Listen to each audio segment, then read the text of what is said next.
Hello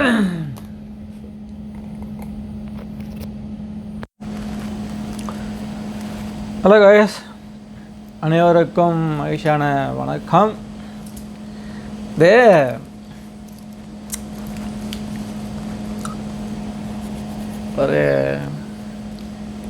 ஒரு போன வாரம் நினைக்கிறேன், போன வாரமோ அல்லது ஆமாம் போன வாரம் தான், கரெக்ட்.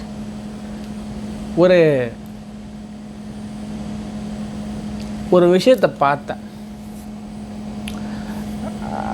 ஒரு விஷயம் அப்படி அது எப்படி எங்கடா ஆரம்பிக்கிறதுடி இருங்கப்பா ஒன்றும் இல்லை. என்ன மேட்டர்னா, அவர் என்ன ஒரு வாக்கியம் சொல்கிறாரு அப்படின்னா, மேலே உள்ளவங்கள பார்த்து நொந்துக்காத, கீழே உள்ளவங்கள உனக்கு கீழே உள்ளவங்கள பார்த்து சந்தோஷமாக இருக்கு. அதாவது என்னென்னா, இருக்கிறதுல நிறைவாக வாழு, உனக்கு மேலே இருக்கிறவங்கள பார்த்து இது பண்ணாத, ஆசைப்பட்டுக்கிட்டு கஷ்டப்படாத, உனக்கும் கீழே இருக்கிறவங்க எத்தனையோ பேர் இருக்கிறாங்க அவளை பாட்டு அப்படின்ற மாதிரி. அது ஒரு வாக்கியம், அது ஒரு பாட்டுலேயும் வரும். ஸோ இது எல்லாத்துக்கும் தெரியும், சரியா? நான் என்ன சொல்கிறேன், நீ சொன்னது தப்பு இல்லை, சரியா? அதை எத்தனை பேர் இந்த மாதிரியான சுச்சுவேஷனில் இருந்துக்கிட்டு நீ அதை சொல்லணும்.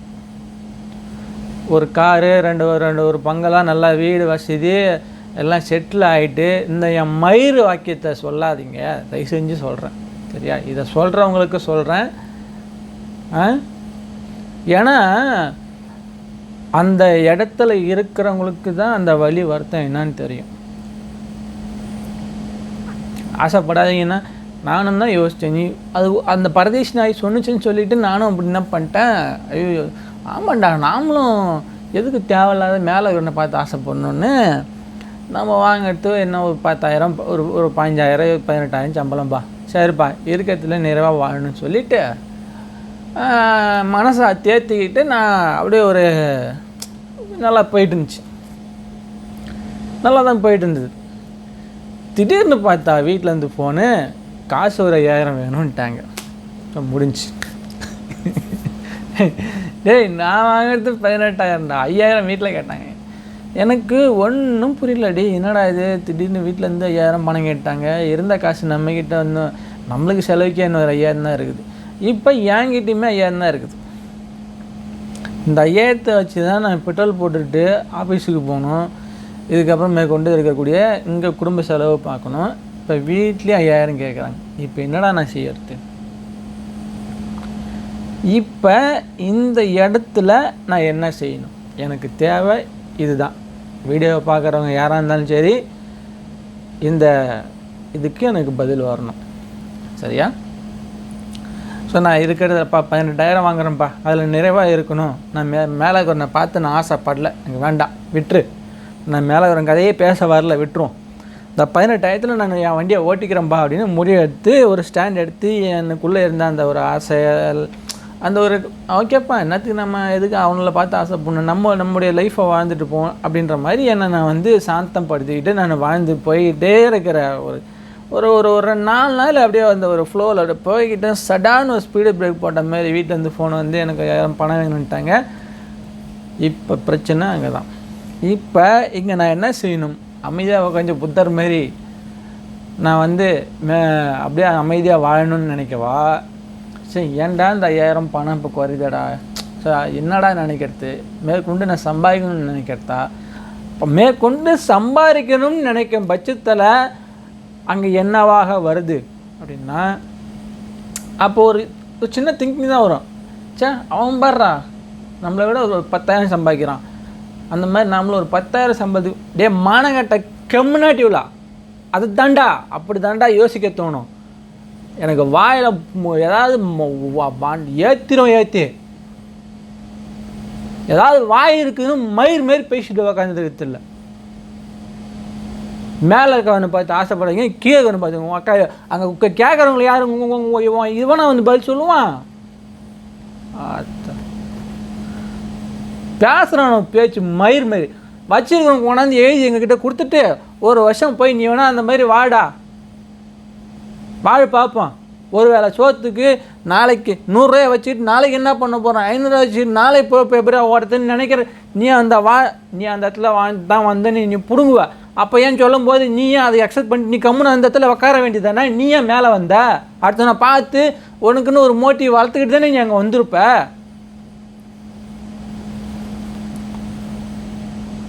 மேலே வந்துட்டாங்கன்னா என்ன வேணாலும் பேசுது, மேலே வந்துட்டாங்கன்னா என்ன வேணாலும் பேசுது, வாய் இருக்குன்னு என்ன கருமத்தினாலும் பேசுது. இதெல்லாம் வந்து எப்படி தெரியுமா இருக்குது, எங்களை சாந்தா பற்றி அடக்கிட்டு நீ மேலே வளருது. இதுதான் நான் அப்படி தான் நினைப்பேன். நான் அப்படி தான் எடுப்பேன். நீ இப்படி பேசினா நான் அப்படி தான் நான் நினைப்பேன்.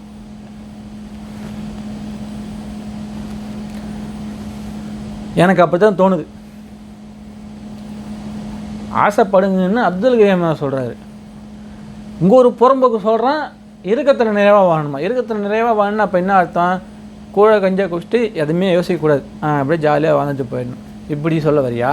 இப்போ அப்துல் கலாம் சொன்ன மாதிரி நான் வந்து பெருசாக கனவு காணணுன்னா அப்போ பெருசாக கனவு காணணுன்னு அவர் சொல்கிறத எடுத்துக்கிட்டா இதில் எதை சொல்ல வராங்கன்னு எனக்கு தெரியல. அப்போ சொன்னவன் எதுக்கு அந்த இடத்துக்கு போனான், எதுக்கு 2 கார் வாங்கினான்? நீங்களாம் வாழ்ந்துட்டு போயிடணும். எப்பா மோட்டிவேஷன் கொடுக்கணுன்னா எப்படி வேணாலும் கொடுக்கலாம். இதை வந்து இப்படி யோசிங்க, அப்படி பண்ணுங்க. கீழே இருக்கிறவனை பார்த்துட்டு இல்லை நம்ம வந்து நிம்மதியாக போயிடணுமா? ஏண்டா அப்போ என்ன, அப்போ அவனை நீ மட்டும் தட்ட வரியா?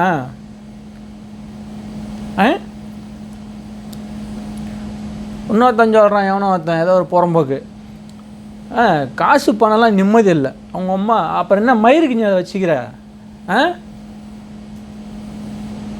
டேய் அப்படி சொல்கிறவன் எவனாக இருந்தாலும் கொண்டாந்து எங்கேயா அனாத ஆசிரமத்தில் என்கிட்ட கொடுக்க நான் கொடுன்னு சொல்லப்பா, எவனுக்காவது கொடுன்னு சொல்ல, எங்கேயாவது கொண்டு அனாத ஆசிரமத்தில் மொத்தத்தையும் கொடுத்துட்டு நீ போயிடுறா பார்ப்போம், போயிரு. நீ செட்டில் ஆகிட்டுலாம் இருக்கக்கூடாது. செட்டில் ஆகிட்டுலாம் என் மயிறு நீ பண்ணக்கூடாது. பேரம் பேத்து பார்த்துட்டு மௌனுக்கு செட்டில் பண்ணிவிட்டு பொண்டாட்டிக்கு செட்டில் பண்ணிவிட்டு நீ மட்டும் அனாதையாக போய் உக்காரக்கூடாது. அதை நான் ஏற்றுக்க மாட்டேன், புரியுதா? உனக்கு 25 வயசு 30 வயசு இருக்கணும், 25 வயசு அப்போ தான் கல்யாணம் பண்ணியிருப்ப, சரியா? அப்போ கொண்டு போய் மொத்தத்தையும் கொடுத்துட்டு போய் பார்க்கற பார்ப்போம். நீ அவ்வளோ ஏன்டா வான் மௌனுக்கு சொல்லண்டா, நீ ஏன்டா ஊரில் இருக்கிறவனுக்கு சொல்கிற? உனக்குன்னு 2 பெத்து போட்டிருப்ப, 1 பெத்து போட்டிருப்பல்ல, எதுக்குடா உனக்கு இதெல்லாம்? இல்லை நிம்மதி இல்லைன்னு சொல்லி நீ வேணா அவனுக்கு எதுவுமே எழுதி அவனுக்கு வைக்காத, நீயே வாழ்ந்து செத்துட்டு போ பார்ப்போம். இவன் இப்போ என்ன மயிருக்கு அவனெலாம் வைக்கிறீங்க?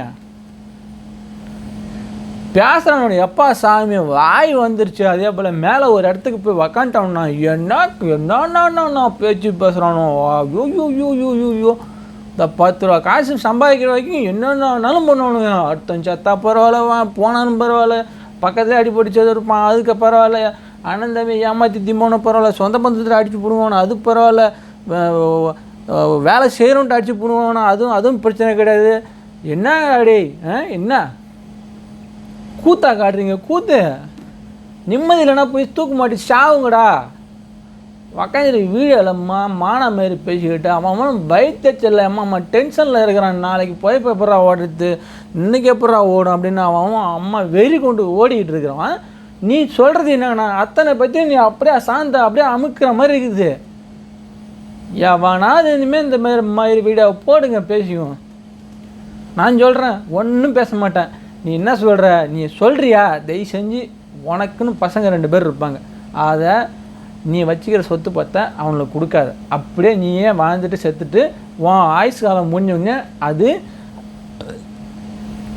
உன்னுடைய ஏதாவது சொத்தை பார்த்து இருக்கக்கூடிய சொந்த பந்தத்துக்கோ அல்லது அனாத ஆசிரமத்துக்கோ எங்கேயாவது வந்து இது சேரும், என் பசங்களுக்கு சேராது அப்படின்னு நீ சொல்லு. அதுக்குள்ளே நீ என்ன பண்ணியிருப்ப, உன் பசங்களை வந்து ஒரு 40 டிகிரி படிக்க வச்சுருப்ப. நீ டேய் நீங்கள்லாம் என்ன மாதிரியான ஆளுன்னு எனக்கு தெரியும்டா. டேய் என் பசங்களுக்கு என் சொத்தே தேவையில்ல, அவங்களே காப்பாற்றி எப்படா காப்பாற்றுவாங்க? எப்படி காப்பாற்றுவாங்க?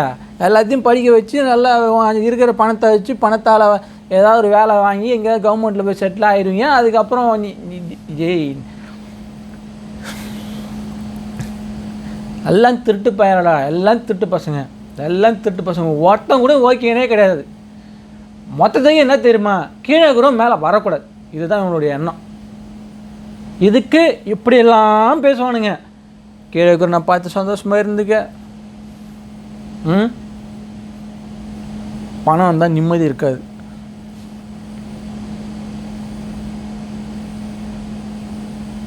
சொன்னவங்ககிட்ட அத்தனை பதில் இருக்குது, ஏகப்பட்ட பணம். ஏன்னா எதுக்கு வச்சுக்கிறேன்னே தெரிலப்பா. இருக்குது இன்னமும் இல்லைங்க ஏன்னா எதுக்கு வச்சுக்கிறேன்னு தெரியாது.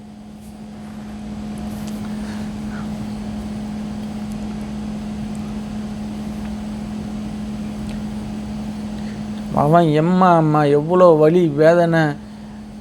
பொண்டாட்டிக்கு ஒரு நிம்மதியாக ஒரு ஆசைப்படுது வாங்கி தர முடியல, பெற்றவங்களுக்கு ஒரு ஆசைப்படுது செய்ய முடியல, அவங்க முழிக்க முடியல, கூட பிறந்தவங்களுக்கு ஒரு நல்லதாக செய்ய முடியல, கூட பிறந்த அவங்க பசங்களுக்கு எதுவும் செய்ய முடியல, சொந்த பந்தத்துக்கு ஒரு மூஞ்சில் ஒரு இதாக போய் நம்ம ஒரு கெத்தாக நிற்க முடியல, ஒரு ஊரில் ஒரு நல்ல விதமாக போய் நடமாட முடியல, ஒரு நல்ல வீடு இல்லை, நல்ல ஒரு நேரம் சாப்பாடு ஒரு உருப்படியாக சாப்பிட முடியல, நாளைக்கு என்னங்கிறத யோசிக்காமல் படுக்க முடியல, இந்த 100 ரூபா இன்றைக்கி செலவு பண்ணிட்டேன் நாளைக்கு என்னடா பண்ணுறதுன்னு யோசிக்காமல் இருக்க முடியல, அடுத்த மாதம் எப்பட்றா, நாளைக்கு எப்பட்றா அப்படின்னு அவன் இங்கே ஓடிக்கிட்டு இருக்கிறான்.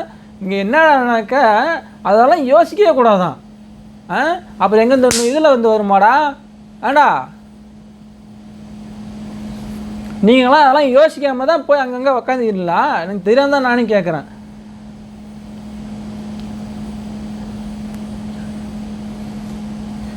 எவனா வந்துடுவானுங்க, அப்பன் சம்பாதிச்சு வச்சதில்ல, பாட்டன் சம்பாதிச்சு வச்சதில்ல, அப்படியே பிடிச்சி நூல் பிடிச்சி அப்படியே ஏறி வந்து எங்கேயாவது அவன் காலையாவது நக்கி ஏதாவது ஒன்று பண்ணி ஏதாவது ஒன்று ஒரு லெவலுக்கு வந்துட்டு அங்கே உக்காந்துக்கிட்டு மயிர் பேச்சு பேச வேண்டியது. பணம்லாம் முக்கியம் கிடையாது. மேலே இருக்கிறவங்கள பார்த்து வருத்தப்படாதீங்க, நமக்கு கீழே இருக்கிறவங்கள பார்த்து சந்தோஷப்படுங்க அப்படின்னு அவன் சொல்கிறான். அத்தனை பேரும் எல்லாம் எவனும் வந்து நம்ம இடத்துல வந்து எவனும் சொல்ல போகிறதில்ல. என்னங்கடா என்ன சொல்ல வரீங்க? மேலே வந்துடாதீங்க, இங்கெல்லாம் வந்தால் நரகம் அப்படின்னு சொல்ல வரீங்களா? நீங்கள்லாம் வந்துட்டால் நாங்கள் எப்பட்றா பிழைக்கிறது, நாங்கள் எப்பட்றா அப்புறம் நாங்கள் தனியாக தெரியும் பணக்காரங்கன்னு அல்லது அப்படின்ற மாதிரி. இப்போ நாங்களாம் என்ன அப்படிங்கிற மாதிரி சொல்ல வரியா? இங்கே வரீங்களா என்ன?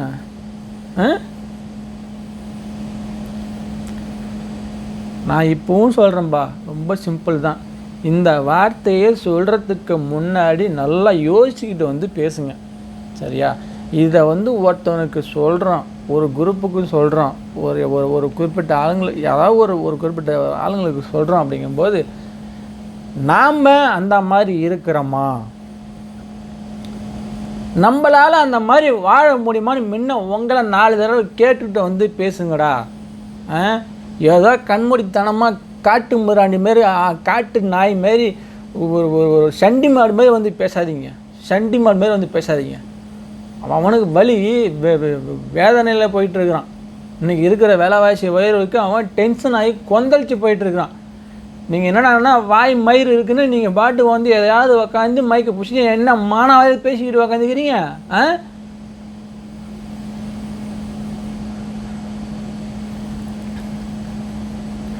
இதெல்லாம் வந்து மக்கள் தெளிவாக புரிஞ்சுக்கணும், சரிங்களா?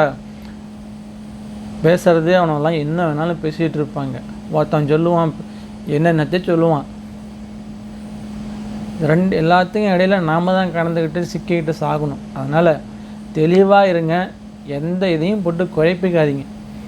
அந்த கீழே இருக்கிறவங்கள பார்த்து நீங்கள் வந்து ஆறுதல் பண்ணிக்க வேணாம், மேலே இருக்கிறவங்கள பார்த்து நீங்கள் வந்து பொங்கவும் வேணாம், சரியா? நான் என்ன சொல்கிறேன், உங்களுடைய சுச்சுவேஷன் என்னன்னு உங்களுக்கு தெரியும். அதனால் அதுக்கேற்ற மாதிரி உங்களுடைய பாதையை பண்ணி ரெடி பண்ணி நீங்கள் அதுக்கு ஓடிக்கிட்டே இருங்க, அவ்வளோதான் நான் சொல்லுவேன். இந்த ஓடுற கேப்பில் அங்கங்கே ரெஸ்ட் எடுத்து உங்களுடைய லைஃப்பையும் அனுபவிச்சுட்டு போங்க. இதுதான் என்னுடைய இது. நான் அப்படி தான் இருக்கணும்னு நான் ஆசைப்பட்றேன்.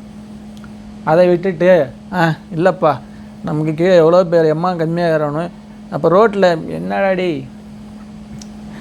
என்ன சொல்கிறதுனே தெரில, அந்த மாதிரி அதெல்லாம் தேவையில்லாத கட்டுக்கதைகள்லாம் வரும். எவனாவது ஊரில் அந்தமாரி சொன்னான்னா தயவு செஞ்சு அவனை கூட்ட உட்கார வச்சு ஒரு வெள்ளை பேப்பரில் கையெழுத்து வாங்கிடுங்க. முதல்ல உன் சொத்து பத்தெல்லாம் உன் அவனுக்கு எவனுக்குமே கிடையாது.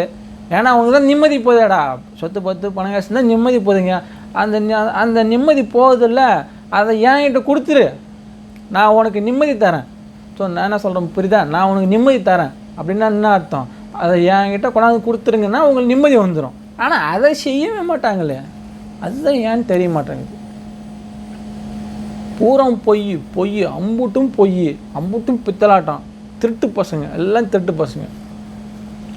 மக்களே உஷாராக இருங்க சரியா? செம்ம டென்ஷன் ஆகிடுச்சு எனக்குலாம். போன வாரமாக என்ன பார்த்துட்டேனுலாம் வெறி ஆகி போச்சு. அதுதான் இந்த வீடியோ நான் சொல்கிறேன். ஏன்னா தேவையில்லாத நிறைய பேர் வந்து தேவையில்லாத வேறு மாதிரி புரிஞ்சுக்கிட்டு வேறு மாதிரி போயிடும். இதுக்கு கூட ஏன்னா ஒருத்தன் பார்த்துட்டு அதுக்கு நான் அப்படி சொல்லலை இப்படி சொல்ல மடையவேன், எனக்கு அப்படி தானே நான் புரிஞ்சுக்கிட்டேன், நான் அப்படி தானே நான் எடுத்துக்குவேன், நான் கொஞ்சம் இப்போ நான் சொன்னதுக்கு நீ அப்படி புரிஞ்சுக்கிட்டேன், இப்போ நானும் அந்த அர்த்தத்தில் சொல்லலை, நானும் வேறு அர்த்தத்தில் சொன்னேன் அப்படின்னு நானும் சொல்லலாம்.